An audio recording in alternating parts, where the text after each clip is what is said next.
Hey there everyone, today I'm looking at Dead or Alive Xtreme 2, Beach Volleyball.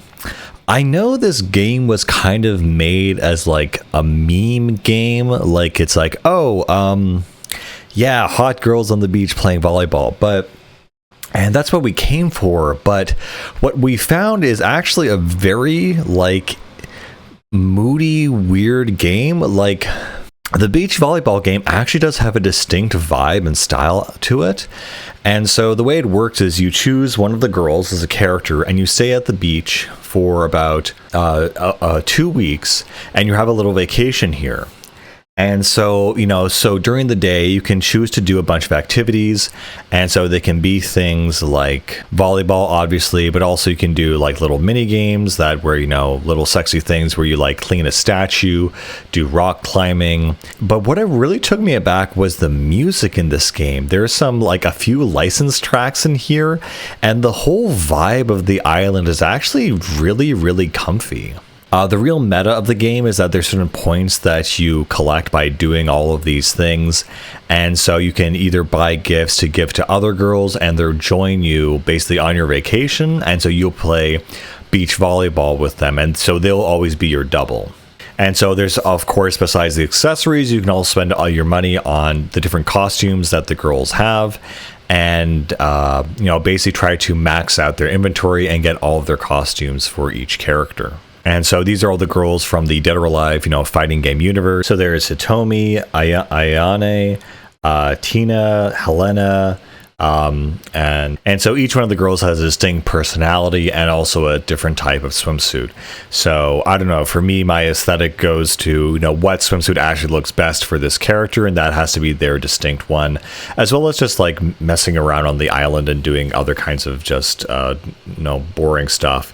And so each part of the day you'll have different activities, which are morning, noon, afternoon, and then evening you can just, futz about. Or also one of the alternative things is you can go to the casino and try your luck there and really increase the points you have. Again, what's amazing to me is that throughout all of these mini games and all of these menus, the same like soundtrack and OST is still playing, and it's just really comfy. So yeah, I'm saying that yes, this is the sexy girl game, obviously, but I'm also saying that it has surprisingly like comfy atmosphere and a bunch of depth that really took me aback, honestly. And the volleyball part of the volleyball game is actually very complex and fun. I've had matches that have been very close where I've had a really bad partner and they'd always keep dropping the ball or passing it to me really poorly, and trying to basically spike it was really, really difficult.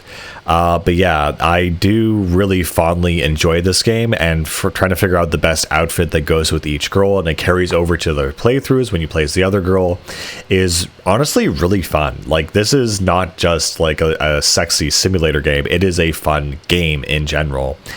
And also these selection of soundtracks do change between the morning areas of morning and noon to the afternoon and evening songs. It's a really great idea to parse out each playthrough into like this 2-week period. So you have a set amount of time to do all these stupid mini games. I don't know why, but I think in games where you just have a very limited scope as to the amount of stuff you can do, the one thing that does make it kind of worthwhile or increase the value that you spend your time doing it is that you have limited time. And so now you feel like, okay, well, there's all these stupid little mini games, but that don't really matter. But because I have a very limited time amount, to do them, that makes them more worthwhile in a way.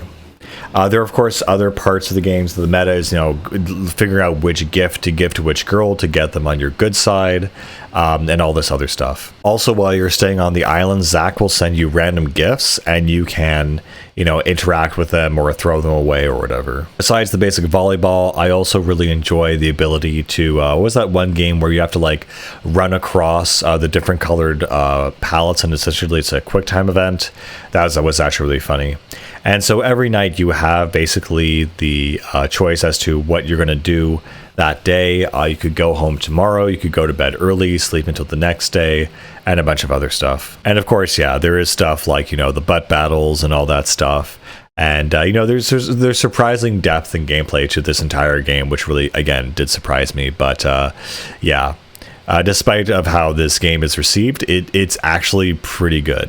But yeah, that's Dead or Alive Xtreme 2 Beach Volleyball. It was actually a lot of fun, and you know, a fun, sexy time for everyone. You know, it's good time with Borat.